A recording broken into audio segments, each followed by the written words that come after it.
Hallelujah, praise the Lord. ஆண்டவராகிய இயேசு கிறிஸ்து நாமத்தினாலே உங்களை வாழ்த்துகிறேன். கர்த்தர் உங்களை ஆசீர்வதிப்பாராக. இன்றைய நாள் மெய்ப்பனின் சத்தம், சங்கீதத்தின் புஸ்தகம் 40ஆம் அதிகாரம் 17ஆம் வசனத்தை நான் படிக்கிறேன். நான் சிறுமையும் எளிமையுமானவன், கர்த்தரோ என்மேல் நினைவாயிருக்கிறார். தேவரீர் என் துணையும் என்னை விடுவிக்கிறவுமாயிருக்கிறீர். என் தேவனே தாமதியாதேயும். ரொம்ப அழகான வேர்டு. நான் சிறுமையும் எளிமையுமானவன்.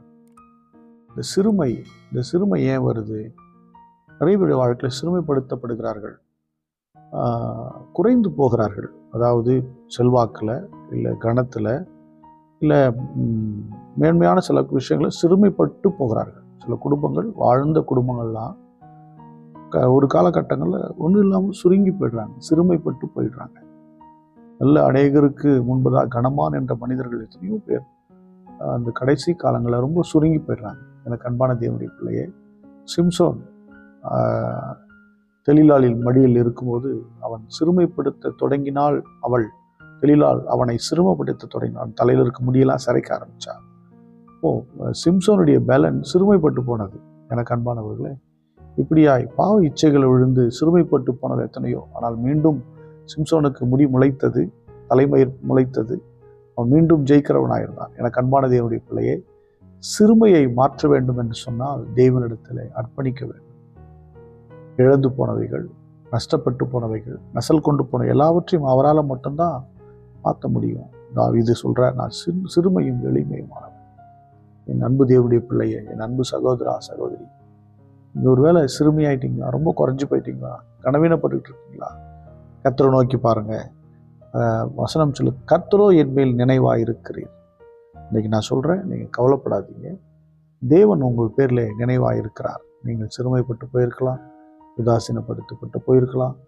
தேவன் உங்கள் பேரில் நினைவாக இருக்கிறார். ஹல்லேலூயா. அவர் தான் நம்முடைய துணை. அவர் சொல்ற, என் துணையும் என்னை விடுவிக்கிறவர்.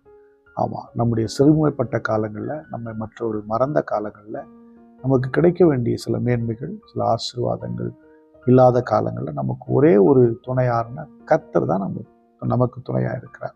சில நேரங்களில் நாம் மீண்டு வர முடியாத சூழ்நிலை, சிக்கி கொண்டு தவிப்போம். அது பிரச்சனை, பணப்பிரச்சனையாக இருக்கலாம், இல்லை சரீர பலவீனங்கள், சுகவீனங்கள் இருக்கலாம். ஆனால் தேவனே நம்மை விடுவிக்கிறவர்.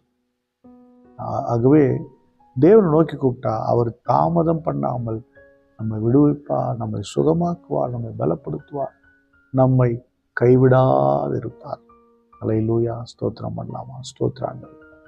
நான் சிறுமப்பட்டவன் ஆண்டவரே, என் மேல் உம்முடைய கண்கள் படட்டும், எங்கள் மேல் உம்முடைய கண்கள் படட்டும், எங்கள் துணையாக இருப்பீராக, எங்களை விடுவித்து எங்களை பலப்படுத்துங்கப்பா. ஸ்தோத்திரம் ஸ்தோத்திரம்.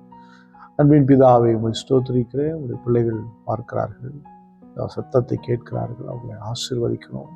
வார்த்தை உலகம் முழுக்க கடந்து போகணும், வேர்ல்டு முழுக்க போகணும்.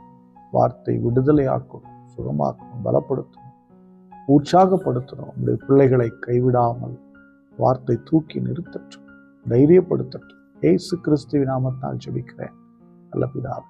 ஆமென். God bless you. Bye.